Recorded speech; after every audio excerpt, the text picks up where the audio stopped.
দেখুন, অনেকেই বিদেশে যেতে চায়, বাংলাদেশ পছন্দ না। বাংলাদেশে লুটপাট, ছিনতাই এবং জীবন অনিশ্চিত হয়ে থাকে সেজন্য। বিদেশের লাইফ কি নিশ্চিত? আমরা একটু ক্যালকুলেশন করে বুঝি। বাংলাদেশে আপনি কি বেনিফিট পাচ্ছেন? বাংলাদেশে আপনি পাচ্ছেন হচ্ছে আপনার আত্মীয়স্বজন আছে, আপনি শান্তিতে থাকতে পারছেন এবং আপনার ভাষাগত কোনো জটিলতা নেই।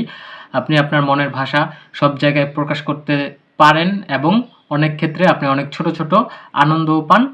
এখন চলুন আমরা দেখি বাংলাদেশের সমস্যা কি? বাংলাদেশের সমস্যা হচ্ছে বেকারত্বের হার বেশি, ধুলাবালির সমস্যা, আপনার জীবন ভালোভাবে নিরাপদ না, আপনি একটা সিকিউর লাইফ পাচ্ছেন না, আপনি চাকরি পাচ্ছেন না। নানান রকম জটিলতা।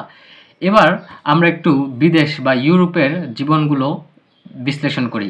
ইউরোপে আপনি যাবেন, ধরেন আপনি স্টুডেন্ট হলে সেখানে ৪ বছরের অথবা ২ বছরের মাস্টার্স করতে যাবেন।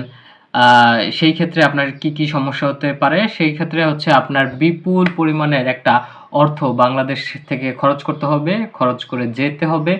যেয়ে সেখানে আপনি স্ট্রাগল করবেন ১ থেকে ২ বছর। স্ট্রাগল করার পরে সেখানে আপনি হচ্ছে আ একটা জব পাবেন। জব মানি হচ্ছে কি?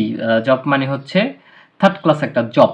যেটা আপনি বাংলাদেশে করতে স্বাচ্ছন্দ্য বোধ করবেন না। ধরেন ওয়েটারির কাজ, রেস্টুরেন্টের কাজ অথবা ক্লিনিং এর কাজ, প্লাম্বিং এর কাজ।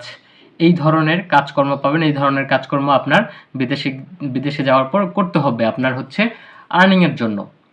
যেই কাজগুলো আপনি বাংলাদেশে করতে পারছিলেন না আপনার সামাজিক মর্যাদার কারণে।